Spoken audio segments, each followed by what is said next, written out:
اعوذ باللہ من الشیطان الرجیم بسم اللہ الرحمن الرحیم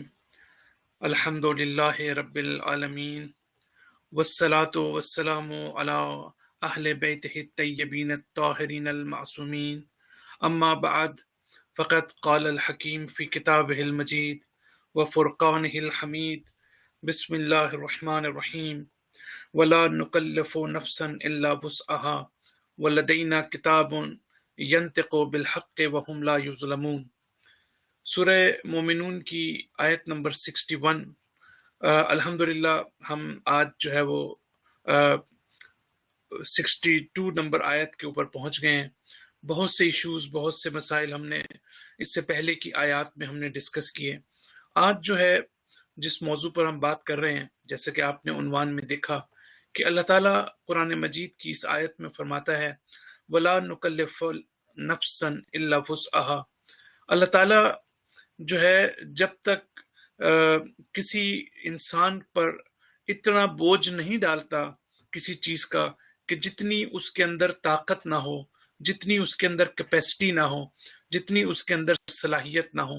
اللہ تعالیٰ اتنی ہی ذمہ داریاں ہمیں عطا کرتا ہے کہ جتنی ہم سنبھال سکیں، اس سے زیادہ ہم سے جو ہے اللہ تعالیٰ کے سامنے ہم اکاؤنٹیبل جو ہے اللہ تعالیٰ کے سامنے جواب دہ نہیں ہے۔ اور قیامت کے دن اللہ تعالیٰ جب حساب کتاب کرے گا اور جزا و سزا کا وقت آئے گا تو اس آیت کی بہت زیادہ امپورٹنس ہوگی اور اس اصول کی بہت زیادہ امپورٹنس ہوگی کہ اللہ تعالیٰ کا جو معیار ہے وہ یہ ہے کہ کسی کو اس کی طاقت اور قدرت سے زیادہ جو ہے یعنی اس سے سوال نہ پوچھے، اس سے کسی ایسی چیز کا مطالبہ نہ کرے، ایسی چیز پر کوسچن نہ کرے کہ جو اس کے بس سے باہر تھا، جو اس کی طاقت سے باہر تھا۔ قرآن کی آیت جتنی ہمیں سادہ لگتی ہے اور جتنی ہمیں آسان لگتی ہے، یہ اتنی ہی کمپلیکیٹڈ اور مشکل ہے۔ اس آیت کی تفسیر کرنا اور اس آیت کی تفصیل بیان کرنا اتنا آسان کام نہیں ہے۔ بہت سے ایسے آسپیکٹ ایسے ہیں کہ جہاں انسان یہ فیل کرتا ہے کہ ایک مذہبی انسان ہونے کی حیثیت سے، ایک دیندار انسان ہونے کی حیثیت سے جو ذمہ داریاں اور شرعی احکام اس کے لیے رکھے گئے ہیں کہ جو اس پر عمل کرنا اس پر واجب ہے، وہ اتنے سخت ہیں کہ انسان اپنی زندگی میں ان کو انجام نہیں دے سکتا۔ اور یہی وجہ ہے کہ اکثر لوگ جو ہیں وہ دین سے بھاگ جاتے ہیں۔ اس قسم کے کوسچنز جو ہیں وہ بہرحال ذہن میں آتے ہیں۔ اسی طریقے سے اللہ تعالیٰ ایک اور مقام پر ارشاد فرماتا ہے کہ ہم نے اس دین میں جو ہے وہ عسر نہیں رکھا۔ عسر سے مراد یہ کہ ہم نے اس میں تکلیف اور مشکل نہیں رکھی، بلکہ ہم نے اس کو آسان بنایا ہے۔ اس کا مطلب یہ ہے کہ یہ والی آیت اور اس طرح کی آیات جو ہیں وہ خود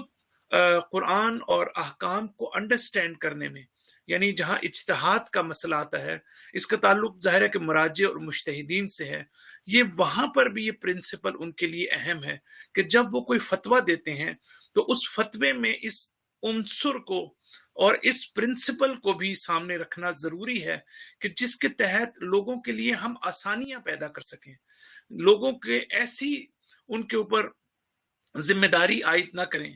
اور کہ جس کی وجہ سے ان کو شدید مشقت کا سامنا ہو، شدید تکلیف کا سامنا ہو کہ اس کو انجام کیسے دیں، اس عمل کو، اس حکم کو۔ لہٰذا یہ ہر سطح پر یہ آیت جو ہے، اس طرح کی آیات جو ہے موجود ہے۔ اس سے کہ پہلے کہ میں آگے بڑھوں، میں اس سے ملتی جلتی ایک اور آیت آپ کے سامنے، سورہ الاعراف آیت نمبر 42۔ اللہ تعالیٰ یہاں بھی وہی بات کرتا ہے کہ والذین آمنوا وعملوا الصالحات، جو لوگ ایمان لاتے ہیں اور عمل صالح انجام دیتے ہیں، لا نکلف نفسا الا وسعها، اللہ تعالیٰ نے ان کو ان کے بوجھ، ان سے کیپیسٹی اور طاقت اور قدرت سے زیادہ ان پر بوجھ نہیں ڈالا۔ اولئک اصحاب الجنہ، یہ لوگ صاحبان جنت ہیں، جنت میں جائیں گے، ہم فیہا خالدون، اور یہ لوگ ہمیشہ جنت میں رہیں گے۔ تو یہ دو آیتیں ہیں اور جو ہے وہ چاہیں گے انشاءاللہ آج مختصر سے وقت میں ان دو آیتوں کے اوپر ہم بات کریں۔ پہلی بات تو یہ کہ اس آیت کا کنٹیکسٹ سمجھنے کی ضرورت ہے۔ آپ کو گزشتہ ہفتے جو ہم نے اس سے پہلے والی آیات ہم نے بیان کی، اس میں اللہ تعالیٰ مومنین کی صفات کو بیان کرتا ہے. مومنین کی صفات میں اللہ تعالیٰ فرماتا ہے کہ یہ وہ ہیں کہ جو اپنے رب سے خوف کی وجہ سے ان میں مہربانی کا عنصر پایا جاتا ہے، ان میں رحمت کا جذبہ پایا جاتا ہے، ان میں کائنڈنس اور مرسیفل بیہیویئر ان میں پایا جاتا ہے. پھر دوسری صفت یہ تھی کہ وہ اللہ کی آیات پر حقیقی معنی میں ایمان لاتے ہیں. تیسری صفت یہ تھی کہ وہ کسی بھی قسم کے نہ فکری لحاظ سے اور اعتقادی لحاظ سے اور نہ عملی لحاظ سے وہ کسی بھی قسم کے شرک میں مبتلا نہیں ہوتے. میں اس پر تفصیل بیان کر چکا ہوں. اور پھر چوتھی آیت میں اللہ تعالیٰ یہ فرماتا تھا، اس سے پہلے کی جو آیات ہیں، کہ یہ وہ مومنین وہ ہوتے ہیں کہ جو اپنے اچھائیوں کو انجام دینے میں، نیک عمل کو انجام دینے میں حد اکثر کوشش کرتے ہیں. جہاں تک ممکن ہوتا ہے وہ کوشش کرتے ہیں کہ کام کو بہتر سے بہتر طور پر انجام دیں. اپنے تھوڑے سے چھوٹے سے عمل کو بہت زیادہ نہیں سمجھتے، بلکہ وہ سمجھتے ہیں کہ انہیں جو ہے وہ زیادہ عمل کرنے کی ضرورت ہے. جتنا بھی عمل کرتے ہیں اس کو کم سمجھتے ہیں. اور یہ سارا کب کرتے ہیں؟ اس خوف سے کرتے ہیں کہ ہمیں اپنے رب کی طرف واپس لوٹنا ہے، ہمیں اپنے رب کی طرف جو ہے وہ رجوع کرنا ہے. اس خوف کی وجہ سے کہ ہم نے اللہ کو ملاقات کرنی ہے، ان میں یہ 3-4 صفات جو ہیں وہ پیدا ہوتی ہیں. اس کے بعد اب یہ آیت دیکھیے گا، اللہ تعالیٰ کہتے ہیں وَلَا نُكَلِّفُ نَفْسًا إِلَّا وُسْعَهَا. اب اس آیت کو ہم گزشتہ آیات سے ریلیٹ کیسے کر سکتے ہیں؟ وہ اس طرح کر سکتے ہیں کہ ہو سکتا ہے کہ کسی کے ذہن میں یہ چیز پیدا ہو کہ یہ قرآن جو مومنین کی ایسی صفات بیان کر رہا ہے، یہ تو ہمارے لیے ممکن ہی نہیں ہے ان کو حاصل کرنا. ہمارے اندر تو یہ صلاحیت پیدا ہی نہیں ہو سکتی، ہمارے اندر تو اس سطح کا تقوی جو ہے حاصل ہی نہیں ہو سکتا. لہٰذا اس سے ایک قسم کی مایوسی انسان میں پیدا ہو سکتی ہے، یا ہو سکتا ہے کہ ایک قسم کا انسان اس چیز سے ڈسکنیکٹ ہو جائے اور یہ سمجھے ٹھیک ہے زندگی میں کچھ لوگ ایسے ہیں کہ جن میں یہ صلاحیتیں ہیں، جو اللہ تعالیٰ سے خوف بھی کھاتے ہیں، جو حقیقی معنی میں ایمان بھی رکھتے ہیں، جو کسی قسم کے شرک میں مبتلا نہیں ہوتے، بلکہ ان کا وجود اور ان کا دل کانپ اٹھتا ہے اور وہ اللہ کی طرف واپس جانے اور اللہ سے ملاقات کا خوف ان میں موجود ہوتا ہے. تو ہو سکتا ہے کہ ہم یہ سمجھیں کہ یہ تو بہت مشکل کام ہے اور ہماری طاقت سے باہر ہے. تو اس تصور کو اور اس وہم و گمان کو ختم کرنے کے لیے اللہ تعالیٰ نے 2 طرح سے جو ہے اس قرآن کی آیت میں 2 قسم کے میسیجز دیے ہیں. پہلا میسیج دیا ہے کہ تم یہ سمجھتے ہو کہ یہ کام مشکل ہے، لیکن ہم یہ سمجھتے ہیں کہ یہ کام مشکل نہیں ہے، تم یہ کام کر سکتے ہو. اگر ہم انبیاء کی مثالیں دیتے ہیں، اگر ہم اولیاء کی مثالیں دیتے ہیں، اگر ہم مؤمنین کی مثالیں دیتے ہیں، تو اس کا یہ مطلب نہیں ہے کہ ہم اس لیول پر نہیں پہنچ سکتے، ہم اس مقام تک نہیں پہنچ سکتے، بلکہ اللہ تعالیٰ فرماتا ہے کہ گویا یہ کہنا چاہتا ہے کہ اگر تم اس لیول پر نہیں پہنچ سکتے تھے اور تمہارے اندر اتنی طاقت نہیں تھی تو ہم کبھی بھی ان صفات کو تمہارے سامنے کاؤنٹ نہ کرتے، ہم ان صفات کو تمہارے سامنے بیان نہ کرتے. اگر ہم نے ان صفات کو بیان کیا ہے تو اس کی وجہ یہ ہے کہ یہ تمہاری قدرت اور طاقت میں ہے، تمہارے اندر بھی اتنی کیپیسٹی موجود ہے کہ تم بھی ان صفات کو اپنے اندر پیدا کرو، تم بھی تقوی، پرہیزگاری، اخلاقیات کی ان منازل پر پہنچ جاؤ. تو پہلی چیز جو ہے وہ یہ اس میں میسج دیا گیا. دوسرا میسج جو ہمیں عمومی طور پر قرآن میں ملتا ہے وہ یہ ہے. تو پہلا کیا ہوا کہ اگر یہ ہمارے وہم و گمان میں ہے کہ یہ تو بڑا مشکل ہے، اس کو ہم کیسے حاصل کریں، تو اللہ تعالیٰ یہ کہنا چاہتا ہے کہ یہ مشکل نہیں ہے، تمہیں کوشش کرنی چاہیے. تمہارے اندر اتنی طاقت ہے، تمہارے اندر اتنی قوت ہے کہ تم بھی ایسے ہی اچھے انسان بنو جیسے یہ مومنین جن کی طرف میں نے اشارہ کیا ہے. دوسری طرف لہذا اب کل کو یہ قیامت کے دن کو یہ کہے کہ پروردگارا میرے تو بس سے باہر تھا، میں تو اگر خراب ہوں، اگر میں غلط انسان تھا، اگر میں گناہ گار تھا، اگر میں دوسروں کے حقوق سلب کرتا تھا، اگر میں دوسروں کو اذیت پہنچاتا تھا، اگر میں دوسروں کو مشکلات میں گرفتار کرتا تھا، تو یہ میرے بس میں نہیں تھا. لیکن اللہ تعالیٰ اس آیت کے ذریعے کہنا چاہتا ہے کہ ایسا نہیں ہے. دوسرا پیغام جو بڑا ہی اہم ہے، اور وہ پیغام یہ ہے کہ اللہ تعالیٰ ساتھ بھی کہتا ہے کہ اگرچہ جو ہے یہ مشکل ہی کیوں نہ تمہیں لگے دین کے راستے پر چلنا، اہل بیت کے راستے پر چلنا، قرآن کے راستے پہ چلنا، مذہب کے راستے پہ چلنا، خدا کے راستے پر چلنا، اگر یہ تمہیں مشکل ہی کیوں نہ لگے، لیکن اس کے پیچھے بہت بڑا ریوارڈ موجود ہے۔ اس کے پیچھے جو عمل صالح کرنے والے ہیں، ہم تمہیں اس بات کی گارنٹی دیتے ہیں کہ ہم تمہارے عمل کو ضائع نہیں کریں گے، ہم تمہارے عمل میں عمل کا جزا دیں گے، ہم اس کا انعام دیں گے، ہم اس پر ثواب دیں گے، ہم تمہیں اس میں بہشت جیسی نعمتوں سے نوازیں گے۔ اب ذرا آپ سائیکولوجیکلی دیکھیں کہ قرآن ہمیں صرف یہ نہیں کہنا چاہتا کہ ہمارے اندر طاقت ہے یا نہیں ہے، قرآن ہمیں موٹیویٹ کر رہا ہے کہ اگر ہم کہیں پر یہ فیل کرتے ہیں، دیکھیں بہت اہم نقطہ ہے جس کی طرف میں اشارہ کر رہا ہوں، کہ اگر ہم یہ فیل کرتے ہیں، اگر ہم یہ احساس کرتے ہیں کہ ہمارے اندر طاقت نہیں ہے کہ ہم مذہب اور دین کو ہم اختیار کریں یا ہم صحیح اچھے اور مومن بنیں، تو اللہ تعالیٰ یہ کہنا چاہتا ہے کہ میں چاہتا ہوں کہ تم اس فیلنگ کو ختم کرو، اور میں تمہیں تقویت کرنا چاہتا ہوں، اور تمہارے اس انعام کے ذریعے سے، ثواب کے ذریعے سے، آخرت کی نعمتوں کے ذریعے سے میں چاہتا ہوں کہ تمہارے اندر یہ طاقت پیدا ہو کہ تم یہ کام کر سکتے ہو۔ یہ دیکھیں، یہ ایک سائیکولوجیکل آسپیکٹ ہے قرآن کا، کہ جس میں قرآن ہمیں یہ سمجھانا چاہ رہا ہے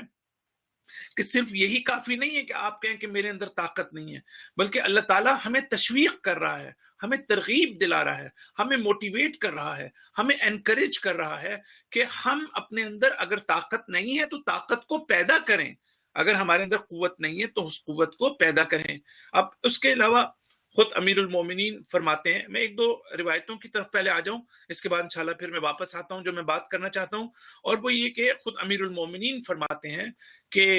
اے لوگو، مجھے معلوم ہے کہ تم میری لیول پر نہیں پہنچ سکتے۔ ظاہر ہے کہ معصوم اور امام اور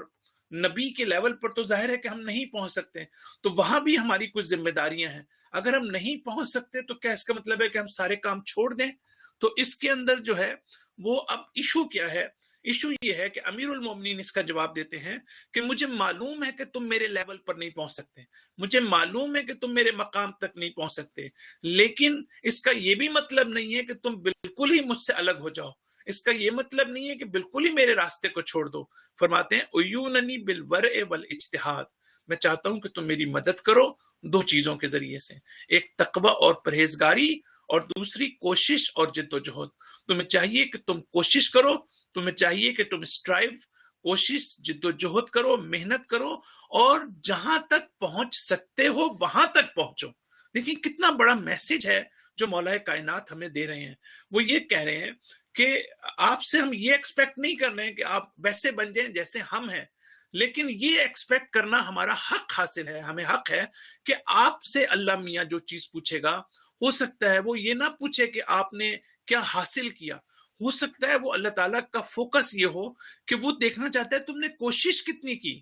تمہارے اندر سیریسنس کتنا تھا، تمہارے اندر سنجیدگی کتنی تھی، تم نے کتنی محنت کی۔ آیا تم اس مقام کو حاصل کیا یا نہیں کیا یہ ایک الگ مسئلہ ہے، لیکن اس مقام کو اچیو کرنے کے لیے جتنی میرے اندر طاقت موجود تھی، میں نے اس طاقت کے مطابق جو ہے میں نے عمل کیا، اور یہی چیز اللہ کے نزدیک زیادہ اہم ہو سکتی ہے بنسبت اس چیز کے کہ کوئی یہ دیکھے کہ آیا کوئی اس مقام تک پہنچا یا نہیں پہنچا۔ تو دو چیزیں ہیں کہ جس کو میں پھر دوبارہ ریپیٹ کر دوں، ایک تو یہ کہ ہم تقوی کے ان مراحل پر پہنچ جاتے ہیں، تو وہ تو خیر ظاہر ہے کہ بہت عظیم لوگ ہیں، لیکن اگر ہم کوشش بھی کرتے ہیں اور ہم اس تک نہیں پہنچ پاتے تو تب بھی اس کی بہت اہمیت ہوگی اللہ کے نزدیک کہ ہم نے کم از کم اپنی قوت و طاقت کے مطابق ہم نے جو ہے اس کی کوشش کی۔ اور یہی وجہ ہے کہ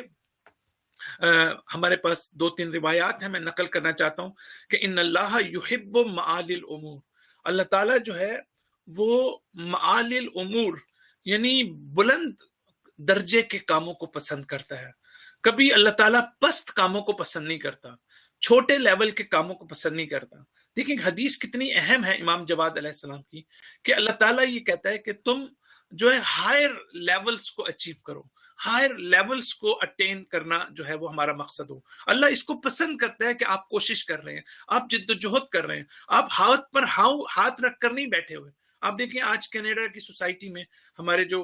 کمیونٹی ممبرز ہیں ان میں آپ کو مختلف قسم کے لوگ نظر آئیں گے. کچھ لوگ, ظاہر ہے جب انسان کینیڈا میں آتا ہے اس کو مشکلات کا سامنا کرنا پڑتا ہے, ایک نیا ملک ہے, نئے تقاضے ہیں,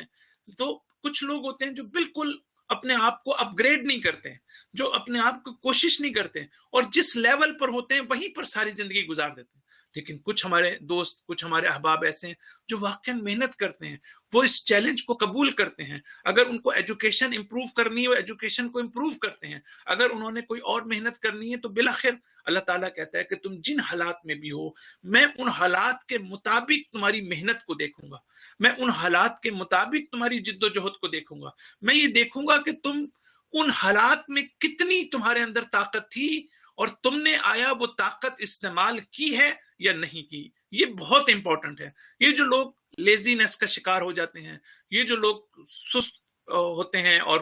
کچھ کرنے کے لیے تیار نہیں ہوتے, اور پھر وہ یہ بھی گلا کرتے ہیں کہ ہمیں اس ملک میں جاب نہیں مل رہی, ہمیں اس ملک میں کوئی پوچھتا نہیں ہے, تو سوال یہ کہ ہم نے محنت کی یا جد و جہد کی یا نہیں کی. جو کچھ ہم کر سکتے ہیں پہلے ہم وہ کریں,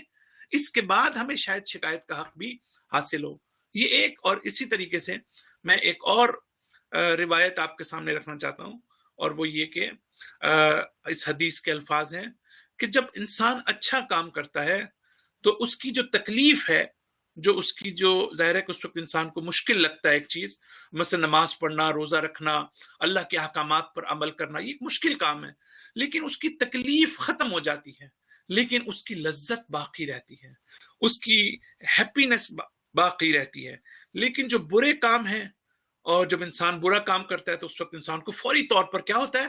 فوری طور پر انسان کو لذت محسوس ہوتی ہے, فوری طور پر انسان کو خوشی محسوس ہوتی ہے. تو اس حدیث کے الفاظ یہ ہیں کہ برے کاموں کی لذت ختم ہو جاتی ہے لیکن ان کے تلخ آثار جو ہیں وہ باقی رہتے ہیں. تو یہ فرق ہے اس روایت کے اندر کہ جو نیک کام ہے وقتی طور پر جو مشکل ہے وہ ختم ہو جاتی ہے, لذت باقی رہتی ہے, اور جو برے کام ہیں اس کی جو لذت ہے وہ ختم ہو جاتی ہے لیکن اس کے تلخ آثار جو ہیں وہ باقی رہتے ہیں. تو یہ چیز جو ہے اس کو سمجھنا ضروری ہے کہ ہم طاقت کو بڑھائیں, یہ بھی امپورٹنٹ ہے اس آیت کے ذیل میں. صرف یہ نہیں ہے کہ ہم اللہ تعالیٰ کو یہ کہہ دیں گے, انشاءاللہ میں آگے چل کر بھی اس پر بات کروں گا. اب میں گفتگو کو تھوڑا سا اور آگے بڑھانا چاہتا ہوں, اور وہ یہ کہ اب سوال یہ ہے کہ اللہ تعالیٰ یہ کہہ رہا ہے کہ میں کسی کو اس کی طاقت سے زیادہ ذمہ داریاں نہیں دیتا. کیا مطلب اس کا؟ اس کو ہم دو اینگل سے دیکھتے ہیں. ایک کا تعلق جو ہے ہمارے عقیدے سے ہے, تھیولوجیکل آسپیکٹ ہے, اور دوسرے کا تعلق ہمارے عمل سے ہے. بہت غور کیجئے گا, انشاءاللہ جس چیز کی طرف میں اشارہ کر رہا ہوں میں اسی پہ فوکس کرنا چاہوں گا آج کے لیکچر پہ, اور وہ یہ کہ عقیدے کے لحاظ سے اللہ تعالیٰ یہ کہتا ہے کہ میں تمہارے اوپر کوئی ایسی چیز مسلط نہیں کرنا چاہتا کہ جس کو تم خود طاقت نہ رکھتے ہو جس کی. یعنی میں قیامت کے دن تم سے یہ نہیں پوچھوں گا کہ تم نے خدا پر تم نے ایمان کیوں نہیں لائے اور تم نہیں لا سکتے تھے. میں قیامت کے دن تمہیں یہ نہیں پوچھوں گا کہ اگر تمہارے لیے ممکن نہیں تھا کہ تم خدا کو مانتے, خدا کے سامنے تسلیم ہوتے, خدا پر اعتقاد رکھتے, تو میں کبھی تم سے یہ سوال نہ کرتا. اگر تم نبی کو, انبیاء کو, پیغمبر کو, اگر تمہارے اندر صلاحیت نہ ہوتی تو میں تم سے کبھی یہ سوال نہ کرتا. میں قیامت اور آخرت پر ایمان, اگر تمہارے اندر یہ صلاحیت نہ ہوتی, طاقت نہ ہوتی, تو میں تم سے کبھی یہ سوال نہ کرتا. تو اللہ تعالیٰ یہ کہنا چاہتا ہے کہ جہاں تک عقائد کا تعلق ہے تو میں نے روشن اور واضح دلیلیں تمہارے سامنے رکھی,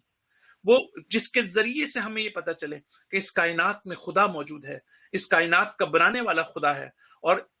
انبیاء کو اس نے بھیجا, اس کا کیا فلسفہ ہے, وہ عادل بھی ہے, وہ رحمان اور رحیم بھی ہے, اور پھر آخرت کی بات جو ہے, یہ ساری جو ہے روشن اور واضح حجتیں جو ہیں وہ اللہ تعالیٰ نے یہاں پر رکھی ہیں اس کائنات کے اندر. اور دوسری چیز یہ ہے کہ یعنی فرض کریں انبیاء, اللہ تعالیٰ کہے گا میں نے قرآن کو بھیجا, میں نے آسمانی کتابوں کو بھیجا, میں نے انبیاء کو بھیجا, انبیاء نے جس طرف تمہیں دعوت دی ان دعوت میں آپ کے لیے واضح اور روشن حجتیں اور دلیلیں موجود تھیں. ایسا نہیں تھا کہ اس کے اندر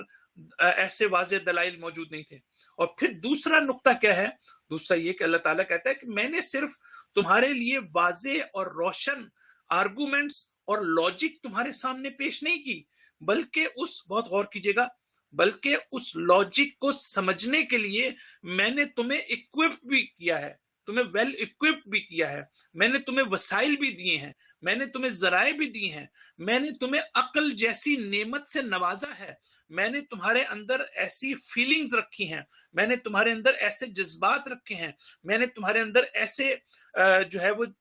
جو ہے جس کو ہم کہتے ہیں جبلت، اور ایسی قوتیں رکھی ہیں کہ جس کے ذریعے سے تم ان کو ادراک کر سکو، ان کی تصدیق کر سکو، ان کو ایکنالج کر سکو۔ تو دو باتیں ہیں جس کو سمجھنے کی ضرورت ہے، وہ یہ کہ دوبارہ میں چاہتا ہوں ریپیٹ کروں کیونکہ بڑی امپورٹنٹ باتیں ہیں جو میں کرنا چاہ رہا ہوں، اور وہ یہ کہ اللہ تعالیٰ یہ کہنا چاہتا ہے کہ میں نے عقیدے کے لحاظ سے تمہارے سامنے روشن دلائل رکھے، اور ان روشن دلائل کو سمجھنے کے لیے میں نے تمہیں عقل و فکر کا ہتھیار، یا تمہیں میں نے جو ہے وہ وسیلہ دیا کہ تاکہ تم اس کو جو ہے سمجھ سکو۔ تو یہ تو جو ہے وہ ایک آسپیکٹ ہو گیا۔ پھر دوسرا اس کے اندر جو بات میں ایڈ کرنا چاہتا ہوں وہ یہ ہے کہ آگاہی تک جو ہے وہ بہت ضروری ہے۔ اگر ہمیں فرض کریں قیامت کے دن اللہ ہم سے سوال کرتا ہے، ہم یہ کہیں کہ پروردگارہ ہمیں تو علم ہی نہیں تھا، تو یہ آگاہی اور تکلیف جو ہے جس کو ہم ذمہ داری کہتے ہیں، یہ بہت ضروری ہے۔ یہ اللہ تعالیٰ نے انتظام کرنا ہے، ہم نے انتظام نہیں کرنا۔ اللہ تعالیٰ کہتا ہے کہ میں نے انبیاء کو بھی بھیجا، میں نے اپنی کتابوں کو بھی بھیجا، اور میں نے تمہیں عقل اور قلب دیا، میں نے تمہیں قلب اور عقل کی نعمت سے نوازا، اس کے ذریعے سے تمہاری اویئرنیس میں اضافہ ہو گیا۔ اب تم کل کو یہ نہیں کہہ سکتے کہ ہمیں پتہ نہیں تھا۔ اب اگلی چیز جو میں آپ کو بتانا چاہتا ہوں وہ یہ ہے کہ اب قیامت کے دن اگر کوئی شخص کہتا ہے کہ پروردگارہ مجھے تو پتہ ہی نہیں تھا، اور بہت سے لوگ ایسے ہوں گے، انشاءاللہ میں روایت آپ کے سامنے پڑھوں گا کہ قیامت کے دن جب اللہ تعالیٰ ان کو لے کر آئے گا گناہ گاروں کو، تو وہ یہ اللہ تعالیٰ کے سامنے کہیں گے کہ پروردگارہ ہمیں تو پتہ ہی نہیں تھا، کہ ہمیں پتہ ہی نہیں تھا کہ تجھ پر ہم نے ایمان لانا ہے، یا ہم نے جو ہے وہ، تو اس وقت اللہ تعالیٰ یہ کہے گا ان گناہ گاروں کو کہ تم جو یہ کہہ رہے ہو کہ میں جانتا نہیں تھا، تو تم نے اس جاننے کی کوشش کی یا نہیں کی؟ کیا تم نے اپنے علم کو حاصل کرنے کی کوشش کی یا نہیں کی؟ تو قیامت کے دن یہ مسئلہ نہیں ہے کافی کہ میں یہ کہہ کے آرام سے جان چھڑا لوں گا کہ جی مجھے تو پتہ ہی نہیں تھا کسی چیز کا۔ جب آپ کو پتہ نہیں تھا تو آپ نے پتہ کرنے کی کوشش بھی کی یا نہیں کی؟ یہ بڑا امپورٹنٹ کوسچن ہے جو روایات میں ہمیں جس کی طرف اشارہ ملتا ہے۔ تو یہ ہو گیا مسئلہ۔ اب اللہ تعالیٰ جو ہے، اب میں ایک قدم اور آگے بڑھنا چاہتا ہوں۔ اب جہاں تک لوگوں کی عقل کا تعلق ہے تو اس میں ہمیں بھی معلوم ہے کہ کچھ لوگوں کی عقل کم ہوتی ہے، کچھ لوگوں کی سمجھنے کی طاقت کم ہوتی ہے، کچھ لوگوں کی سمجھنے کی طاقت زیادہ ہوتی ہے۔ تو اللہ تعالیٰ ہر ایک کو اس کی اپنی طاقت کے مطابق دیکھے گا۔ اب مثال کے طور پر عام لوگوں سے جو چیز پوچھے گا وہ خاص لوگوں سے نہیں پوچھے گا۔ جو خاص لوگوں سے پوچھے گا وہ ابرار، جو قرآن میں صاحبان ابرار ہیں، ان سے نہیں پوچھے گا، یعنی مقربین ہے، مخلصین ہے، مستضعفین ہے۔ ظاہر ہے کہ لوگوں کی کیٹیگری ہے، لوگوں کی استعداد مختلف ہے، لوگوں کی صلاحیتیں مختلف ہیں۔ تو اس کا مطلب یہ ہوا کہ ان صلاحیتوں کے مطابق اللہ تعالیٰ جو ہے وہ قیامت کے دن لوگوں سے سوال کرے گا۔ اگر کچھ لوگ واقعاً مجبور تھے، اگر کوئی لوگ واقعاً جو ہے ان کے پاس حق تک پہنچنے کا امکان ہی نہیں تھا، یا انوائرمنٹ اتنا زیادہ ایسا شدید تھا کہ جس کی وجہ سے ان کی عقل کام ہی نہیں کرتی تھی، تو پھر اللہ تعالیٰ جو ہے اس سلسلے میں تمام چیزوں کو دیکھ کے ان کے بارے میں فیصلہ کرے گا۔ یہ تو ہو گیا عقیدے کا مسئلہ۔ اب آ جائیں عمل کے اوپر۔ جیسے ہم نے عقیدے میں کہا کہ اللہ تعالیٰ یہ کہتا ہے کہ میں نے تمہارے سامنے روشن دلیلیں رکھی اور میں نے تمہیں عقل دی۔ اب عمل کو دیکھیے گا، دیکھیں کتنی دلچسپ بات ہے۔ اب عمل میں بھی اللہ تعالیٰ یہ کہنا چاہتا ہے کہ دیکھو میں نے تمہیں دعوت دی کہ تم اچھا عمل انجام دو، اس لیے کہ تاکہ تمہیں دنیا اور آخرت دونوں میں تمہیں سعادت نصیب ہو سکے، تاکہ دنیا اور آخرت دونوں میں کامیاب ہو سکو، تاکہ تمہاری پراسپیرٹی جو ہے وہ اس کو حاصل کر سکو۔ لہٰذا میں تمہیں اس عمل کی طرف دعوت دیتا ہوں، اور ساتھ ساتھ یہ پیغام بھی کہ ہر عمل تمہارے لیے کامیابی کا ضامن نہیں ہے۔ یہ نہیں ہے کہ تم اس دنیا میں جو مرضی کرتے رہو، حتیٰ اگر تم دوسروں پر ظلم کرنے لگ جاؤ، اگر تم لوگوں پر جو ہے وہ ان کے حقوق چھیننے شروع کر دو، اگر تمہاری جو ذمہ داری ہیں اس کو انجام نہیں دو، تو اللہ تعالیٰ کہتے ہیں ایسا نہیں ہے۔ لہٰذا میں نے تمہیں بتا دیا کہ یہ عمل تمہیں کرنا چاہیے۔ تو ایک بات تو یہ، لیکن دوسری طرف اللہ تعالیٰ نے ساتھ ساتھ کہا کہ میں نے صرف تمہیں بتایا نہیں ہے کہ یہ عمل کرو، میں نے تمہیں اس عمل کو انجام دینے کی طاقت بھی عطا کی ہے۔ اب دیکھیں، پہلے ہم نے کیا کہا تھا؟ پہلے ہم نے کہا تھا کہ چیزوں کو سمجھنے کی عقل عطا کی ہے۔ اب ہم عمل کی بات کر رہے ہیں تو اللہ تعالیٰ کہہ رہا ہے کہ میں نے تمہیں قوت عمل بھی عطا کی ہے۔ وہاں قوت عقل تھی، یہاں قوت عمل ہے۔ اللہ تعالیٰ نے ہمیں طاقت دی، قدرت دی، اللہ تعالیٰ نے ہاتھ پاؤں دیے ہمیں، اللہ تعالیٰ نے ہمیں دیکھنے کے لیے آنکھیں دی، اللہ تعالیٰ نے ہمیں انرجی عطا کی تاکہ ہم اس کے ذریعے سے عمل انجام دے سکیں۔ تو یہ دونوں چیزیں اللہ تعالیٰ جو ہے ہمیں عطا کرتا ہے کہ جو ہمارے سامنے جو ہے وہ امپورٹنٹ ہے۔ اب میں یہ چاہوں گا کہ جو بڑا اہم ایشو ہے اس کو بھی میں یہاں پر ڈسکس کرنا چاہوں گا کہ جو ہے اس میں یہ آپ کے سامنے میں ایک روایت ہے جو پڑھنا چاہتا ہوں، اور وہ یہ ہے کہ دیکھیں وما کننا معذبین، یہ قرآن کی آیت ہے سورہ الاسراء ورس نمبر 15، وما کننا معذبین حتی نبعث رسولا۔ ابھی آیت دیکھیں کتنی پیاری ہے کہ ہم جب تک کسی کو عذاب میں مبتلا نہیں کرتے جب تک ہم اس کے لیے کوئی رسول نہ بھیجیں، جب تک ہم اس پر حجت کو تمام نہ کر دیں، جب تک ہم اس کو اپنا میسج کنوے نہ کر دیں، اگر ہم اس کو اپنا میسج کنوے نہ کر سکیں تو ہم اس کو کبھی عذاب میں مبتلا نہیں کریں گے۔ یہ بڑی قرآن کی امپورٹنٹ آیات میں سے۔ اب یہاں جو ہے میں ایک مسئلہ اٹھانا چاہتا ہوں اور صرف اشارہ کروں گا، انشاءاللہ بعد میں ہم اس پر اور بات کریں گے، اور وہ یہ ہے کہ ہمارے ہاں ایک ایشو جو ہے وہ سن بلوغت کا ہے۔ ہم یہ کہتے ہیں کہ پھر جو آج کل بچیاں ہیں خاص طور پر، جب ان کو کہا جاتا ہے کہ وہ 9 سال کی جو ہیں وہ ان کے اوپر شرعی ذمہ داری عائد ہو جاتی ہے اور وہ بالغ تصور کی جاتی ہیں، تو یہ تو ان کے پاس زیادہ بوجھ ڈال دیا شریعت نے، یہ تو ان کی کیپیسٹی سے زیادہ ہے، ان کی طاقت سے زیادہ ہے۔ اب دیکھیں یہ سوال ہم پر اعتراض بھی کیا جاتا ہے کہ 9 سال کی جو ظاہر ہے کہ بچی ہوتی ہے وہ بہت ہی چھوٹی ہوتی ہے، اس کو آپ کہیں جی 30 دن شدید گرمی میں روزے بھی رکھے وہ۔ تو اب اس میں زیادہ ڈیٹیل میں نہیں جانا چاہتا، میں صرف ٹچ کرنا چاہتا ہوں اس ایشو کو، انشاءاللہ بعد میں پھر کبھی اس پر بات ہوگی۔ لیکن میں نے آیت اللہ مکارم شرازی کی ایک عبارت آپ کے سامنے لکھی ہے، میں عبارت آپ کو پڑھوں گا اور آپ کو تھوڑا سا اس کو ایکسپلین کروں گا تاکہ ہمیں سمجھ آ جائے کہ یہ مسئلہ ہے کیا۔ آپ یہ فرماتے ہیں، 3 چیزیں میں نے نقل کی ہیں، 4 چیزیں، کہ سن بلوغ دختران 9 سال تمام قمریس،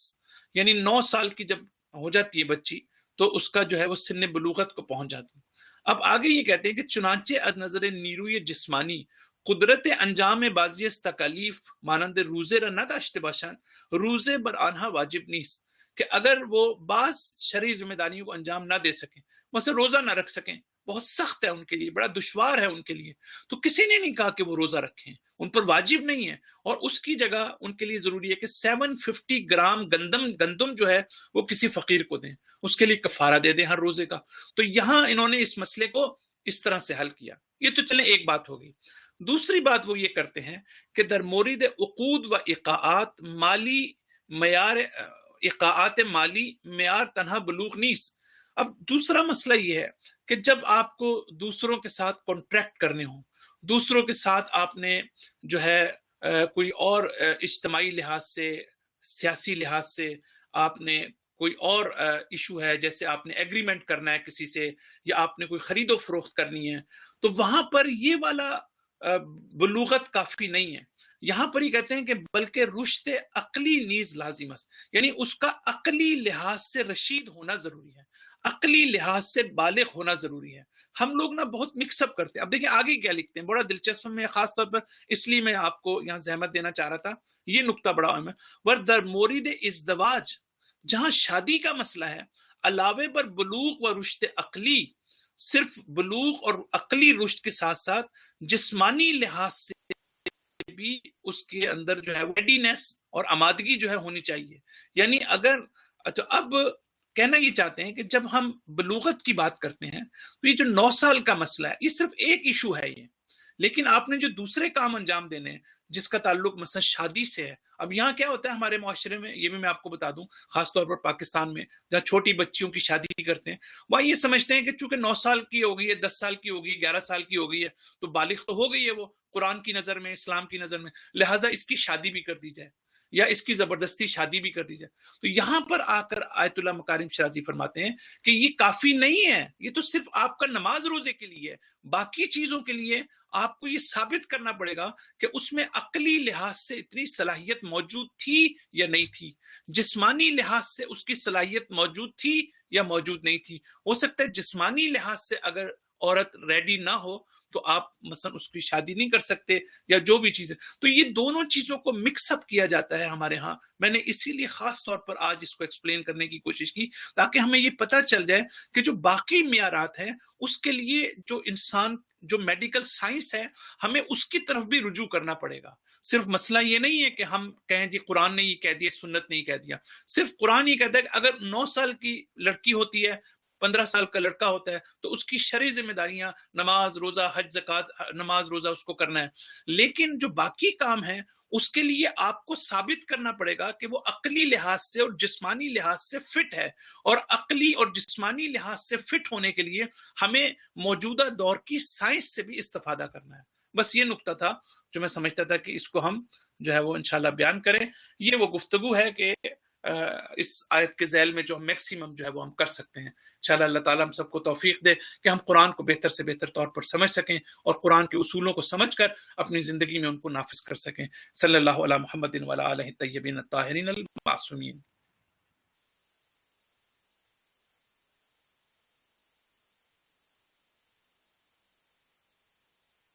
All attendees are muted and may unmute themselves by pressing *6.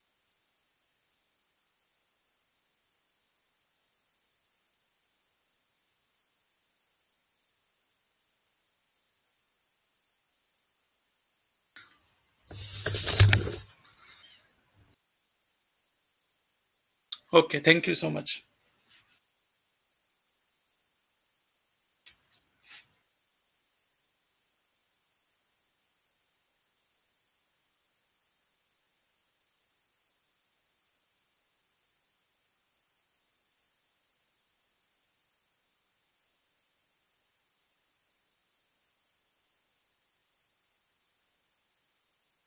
Thank you Tabish بھائی, تھینک یو. سامنے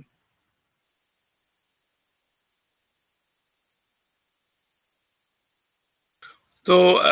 بہت شکریہ. انشاءاللہ پھر اگلے ہفتے پھر بات ہوگی اور جو اس سے بعد میں آنے والی آیات ہیں ہم اس کے اوپر بات کریں گے. اگر آپ کو کوئی کویسچن نہیں ہے تو جہاں تک ریکارڈنگ کا تعلق ہے تو میں نے تھوڑی سی اپنی اسٹریٹجی چینج کی ہے.